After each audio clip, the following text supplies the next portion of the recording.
Okay, I'm going to discuss how do you get 100% on a bell ringer. Okay, first of all, I want to say bell ringers are just that. They're not to take up half of the class, which should be, 45 minutes. It should only take about 20 minutes. You should just jump in, start to sketch, and start to plan out all the information that you're going to add. The information that you're going to be adding to each bell ringer will be the name of the artist.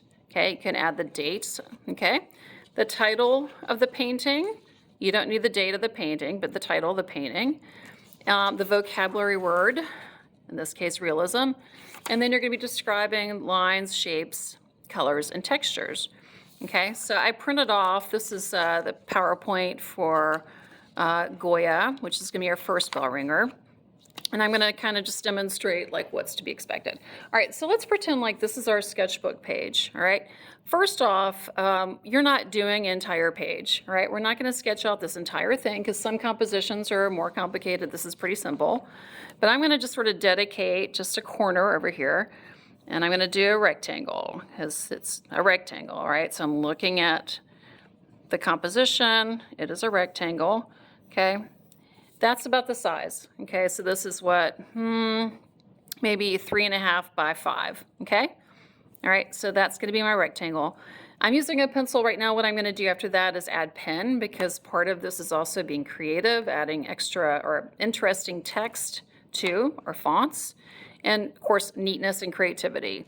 All right, so for right now, I'm just gonna pencil this in. So Francisco Goya, and I'm just gonna, like I said, pencil it in. And I'm going to go back over it with pen, Francisco de Goya. He is the oldest artist that we're going to be studying, okay?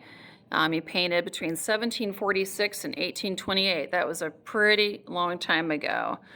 Okay, and I'm going to go ahead and put that in there because I think that's interesting to do. 1746 to 1828.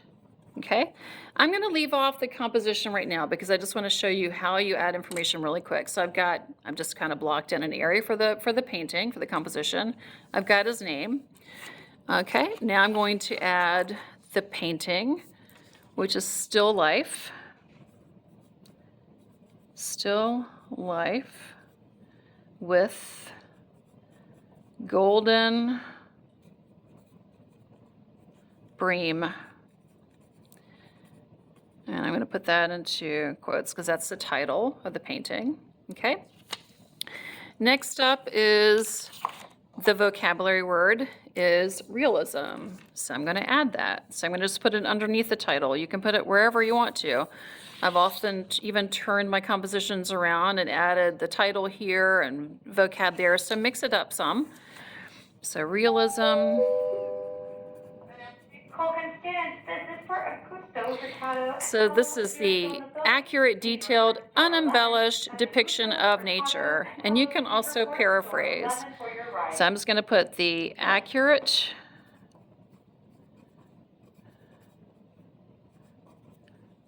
depiction of nature. And then lastly, we're going to describe colors. And it's just going to be one word, or you can write a paragraph. Shapes, lines, and textures. This actually helps to help create a memory, okay, path for this painting, but even by describing it. All right, so colors. Let's look at this. Are these like vibrant? Primaries, neons, they're pretty muted in my opinion. So I'm going to say muted. And almost monochromatic. See this kind of orangey hue that's kind of throughout the painting. Even the fish itself could be almost a light orange. So I'm going to say muted, monochromatic. Shapes. Shapes are organic or geometric, right? That's what shapes are. So we have a combination of organic and geometric. So if we look at the pears, or maybe those are peaches in the background, those are circles, right? So we have both organic and geometric.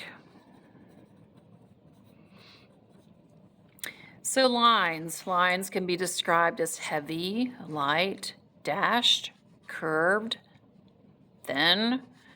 I would say that these are thin lines. I'm going to describe them as thin, flowing lines.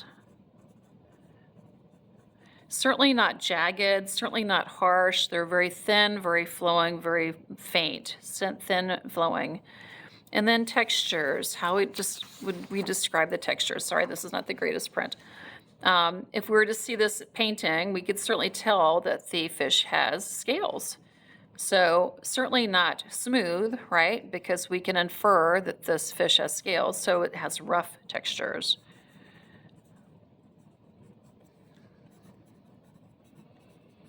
Okay, so for every bell ringer, you're going to be doing the same thing. Name of the artist, title of the painting, the vocab word associated, in this case realism. You're describing the colors, shapes, lines, textures. And then lastly, you're going to draw the composition. Okay, and I'm going to just do a quick, I'm going to break it down. Let me go back to the bigger picture. And it's not just draw, we're actually also going to add color to this as well. So color also gives you 100%. If you do this in black and white, you will get 90%. So, I mean, it's up to you. If you want to do a pencil sketch and whatever, and that's all you have the bandwidth for, you can certainly do a pencil sketch, but you will not get 100%. So I'm going to sketch in my fish. And you notice I kind of divided up the composition so I could see, kind of plot out where things are. In every composition, you do not need to do the entire thing. Like this is a pretty simple composition. And some other paintings are more complicated. So you don't have to you can maybe zoom in on a certain area, that's fine, as long as it's recognizable, okay?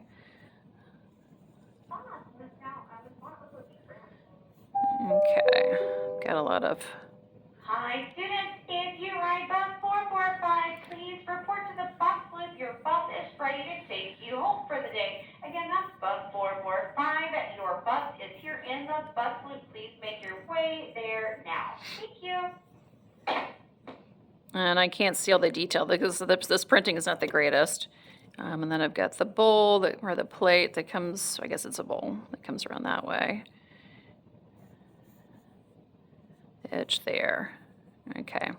All right, there we go. Pretty simple, right? I think, and because of the scale of this, I really like doing oil pastels in this, but because it's pretty small, I'm probably going to use markers or colored pencils, okay? I'm not going to sit here and finish coloring this in for you, though. You guys get the idea, right? But the next step would be to add color, okay? But I am going to kind of go over it with pen to make it a little fancier and neater. And honestly, I probably would have just started with pen because I just like to work in pen and I like it. Just save an extra step. So if you want to do the same thing, you could do that as well. Okay, and you can even use colored markers if you want to do the text in a different color. I definitely encourage you to experiment with different mediums, some watercolor if you want to do acrylics. Sometimes I'll tell you specifically to use a certain medium if we are actually working in that medium. Otherwise, you're pretty much free to kind of do whatever you want to do in terms of your mediums. Just do not leave it in black and white. All right, I'm going to stop there. You kind of get the idea, but I'm going to go over this with pen, erase my pencil lines, add color, probably color pencils or markers, maybe combinations. You can even do mixed media. And that is how you get 100% on your bell ringer.